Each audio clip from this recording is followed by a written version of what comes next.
Hello mga kabayan, ito na naman po inyong Junjun at meron naman po tayong isang video na kung saan po tayo mag-react, mag-comment. Ay. Ang video po na ito ay tungkol po sa budget ng Office of the Vice President.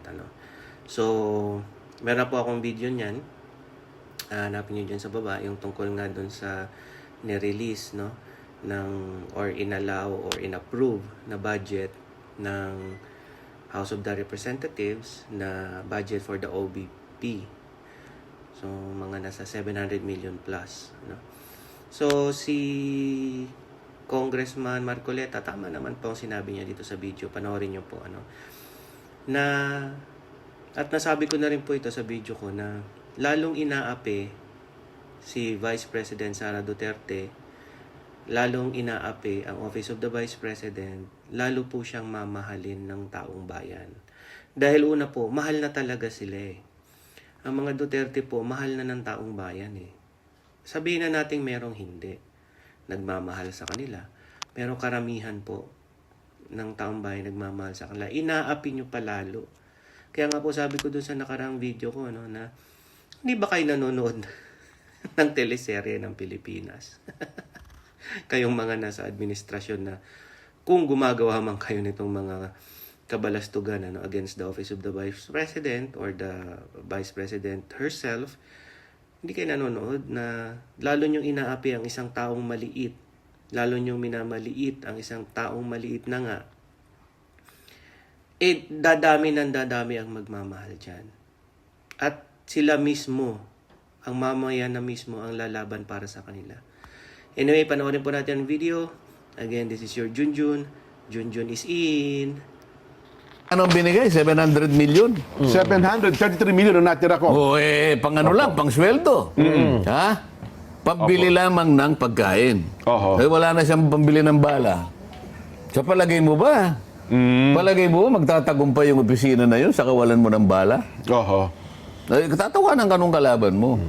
So, paano ngayon yan? Ganun ba yung ganun ba yung layunin? Aba, tandaan mo, Nelson, ang opisina niya ay pangalawang pinakamataas sa ating pamahalaan. Ganun ba ang pagtuturing mo? Na ganun na lang ang tingin ng tao sa kanya? Ganun ba yung gusto mong gawin? Baka maawa ang tao sa kanya. Nako, yun ang delikado. Ang mga Pilipino pa naman kong kapag ka-underdog, kinakaawaan, ay kukuha din simpatya po yan. Paano gagawin mo? Talagang maawa sila dyan. Yan, Kailangan ba niya sabihin sa tao, pasensya na po kayo? Totoo naman eh. Pero baka ang mangyari dyan, ang magpupuno ng pagkukulang na yon, mga tao na nag-aalala na baka maging kawawa ang kanyang figura sa pananaw ng taong bayan. So, maaaring gumawa sila ng sige, mag-donate na lang tayo. Bigyan natin siya rin mula sa atin na tayo nang magkusang mag-donate para yung nawala sa kanya, punuon na lang natin.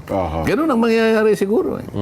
So, ayan na nga po mga kabayan, napanood natin yung video. At totoo po yung lahat ng sinabi ni Congressman Marcoleta at nung broadcaster po, nung nasa balita na una-una yung sa budget na binigay mo is parang tinanggalan mo na ng karapatang tumulong pa ang Office of the Vice President kasi yung budget nilang yun, sakto na lang yun sa kung ano man ang meron sila na ginagawa nila sa Office of the Vice President. So sabi natin sahod, renta, at kung ano-ano pa, So, ang gustong gawin, kitang-kita na po na ang gustong gawin ng administrasyon po na mas mataas sa Office of the Vice President, ay sila na lang yung gagawa para sila yung sikat.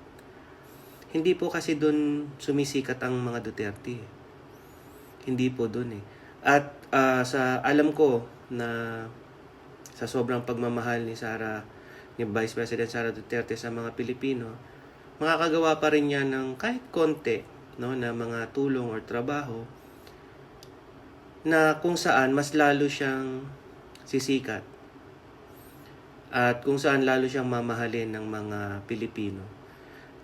Abangan lang po natin sa susunod na mga taon kasi lalo niyong ginigipit, lalo yan mamahalin ng taong bayan. Meron pa nga po akong isang video dyan na shinare at nag-react din ako na mismong yung mga tao na ang nagbibigay ng pera. Parang may nakita pa ako doon, 20 pesos, 50 pesos. Yung parang pinapakita nila na, sige VP Sara, kung ayaw ka nilang bigyan, kami na lang magbibigay sa'yo ng pera.